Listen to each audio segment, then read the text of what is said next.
Gas সংকটের কারণে চট্টগ্রামের বেশ কিছু টেক্সটাইল মিল বন্ধ রয়েছে এবং চালু থাকা কারখানাগুলোতে উৎপাদন অর্ধেকে নেমে এসেছে। এ বিষয়ে আরো খবর জানাতে চট্টগ্রাম থেকে যুক্ত হচ্ছেন সহকর্মী শাহনেয়াজ রিটন। কারখানাগুলোর উৎপাদন ঠিক কতটা কমেছে এবং প্রতিদিনের ক্ষতির পরিমাণ কি বলছেন এ বিষয়ে ব্যবসায়ীরা? নগদ নিয়ে এলো হার না মানা হার অফার। সর্বনিম্ন 10,000 টাকা রেমিটেন্স নগদে পাঠালে থাকছে স্বর্ণের হার জেতার সুযোগ। যে চট্টগ্রাম নয়, সারা দেশে নিঃসন্দেহে যে শিল্প কারখানা, অন্যান্য যে উৎপাদনমুখী যে কারখানাগুলো আছে সেগুলোতে ভোগাচ্ছে এবং তারই একটা ধারাবাহিকতা চট্টগ্রামে তার ব্যত্যয় নেই। আমরা যদি বলি যে গত সপ্তাহের তুলনায় কিছুটা গ্যাস সরবরাহ বাড়লেও সেটি আসলে আশানুরূপ নয়। এখনও পর্যন্ত 30 থেকে 40% গ্যাস সংকট রয়েছে এবং যে কারণে উৎপাদনে বড় ধরনের একটা প্রভাব পড়ছে। আমরা চট্টগ্রামের যে শিল্প কারখানাগুলো আছে, অধিকাংশ শিল্প কারখানা যেগুলো গ্যাস নির্ভর, তাদের কিছু কিছু শাটডাউন করা হয়েছে, কিছু কিছু উৎপাদন অর্ধেকের কাছাকাছি নেমে এসছে, এরকম 30 থেকে 40% কমে গেছে। তো এটি থেকে আসলে খুব সহসা যে উত্তরণ ঘটবে তারও সঠিক তথ্য আমাদের কাছে এখনও পর্যন্ত কর্তৃপক্ষ নেই। যদিও কেডিসিএল অথবা এই সংশ্লিষ্ট কিছু কর্তৃপক্ষ দাবি করছে যে আগামী 2 সপ্তাহের মধ্যে হয়তো সরবরাহ আরও বাড়বে এবং সেক্ষেত্রে স্বাভাবিক না হলেও মোটামুটি একটা সন্তোষজনক অবস্থায় চলে আসতে পারবে। আমরা চট্টগ্রামে যে শিল্প কারখানা দেখছি, চট্টগ্রামের যে গ্যাসের যে চাহিদা সেটি 350 থেকে 400 মিলিয়ন ঘনফুট, যেখানে 200 থেকে 220 মিলিয়ন ঘনফুট মতো তারা পাচ্ছে এবং যে অতিরিক্ত যে 100-150 মিলিয়ন ঘনফুট যা তারা যে পাচ্ছে না বাড়তি, সেটির কারণে তাদেরকে ভুগতে হচ্ছে। আমি আজকে সীতাকুণ্ডের বেশ কিছু কারখানা দেখেছি, সেগুলো শাটডাউন করা হয়েছে তার আগে থেকে, 1-2 সপ্তাহ আগে থেকে। আমি যে কারখানায় আছি সেটি মূলত বিদ্যুৎ কেন্দ্রিক, এটি বিদ্যুতের উপর নির্ভর করে, যদিও আমরা বিদ্যুৎ ক্ষেত্রেও যে সরবরাহটা ঘাটতি পাচ্ছি।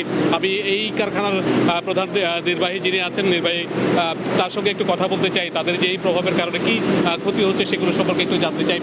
আমি কথা বলছি যে কারখানায় আছে সেখানকার প্রধান নির্বাহী জনাব শামসুজ্জামান, তার সঙ্গে কথা বলছি। আপনারা কি ধরনের সাফার করছেন? আপনাদের একটা কারখানা সীতাকুণ্ডে সেটি বন্ধ আছে আগে থেকেই। আসলে এই যে যুদ্ধের কারণে যে গ্যাসের যে সমস্যা হচ্ছে, আমাদের এখানে গ্যাস পরিবহিত হয়ে আসছে না। এই গ্যাসের কারণে আমাদের যেটা হচ্ছে সেটা হচ্ছে যে আমাদের আগে একটা আমাদের যে বিলেটগুলি আছে এগুলিকে রিহিট করে পর্যাপ্ত টেম্পারেচার বাড়ানোর জন্য আমাদের যে সময় লাগতো তার চাইতে এখন প্রায় 2.5 থেকে 3 ঘন্টা বেশি সময় লাগতেছে আমাদের রিহিটিং ফার্নেসে।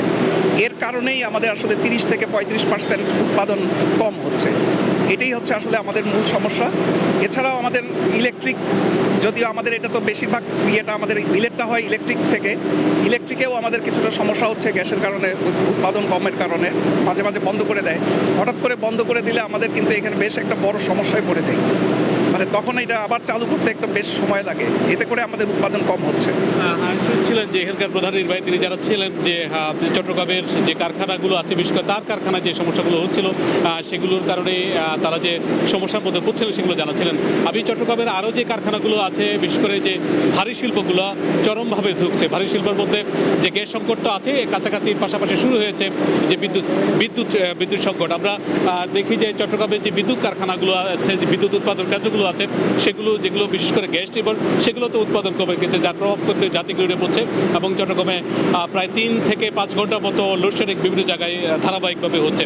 এ কারণে শুধুমাত্র যে শিল্প কারখানা নয়, ব্যক্তি হিসাবেও বিভিন্ন জায়গায় বাসা বাড়িতেও এই সংকট চরম আকার ধারণ করেছে। তবে সংশয়ের কথা হচ্ছে তারা আসলে ঠিক নিশ্চিত নয় কখন থেকে এই সংকট থেকে উত্তরণ করতে পারবে। আয়সা মোটামুটি চট্টগ্রামের সবশেষ খবর ছিল আমার কাছে এটুকু। নিশ্চয়ই আমরা পরবর্তী বুলেটিনে আবারও আপডেট নিয়ে হাজির হব। রিটন, আপনাকে ধন্যবাদ। দর্শক, চট্টগ্রামের কারখানাগুলোতে গ্যাস সংকটের প্রভাব নিয়ে জানাচ্ছিলেন সহকর্মী শাহনেয়াজ রিটন।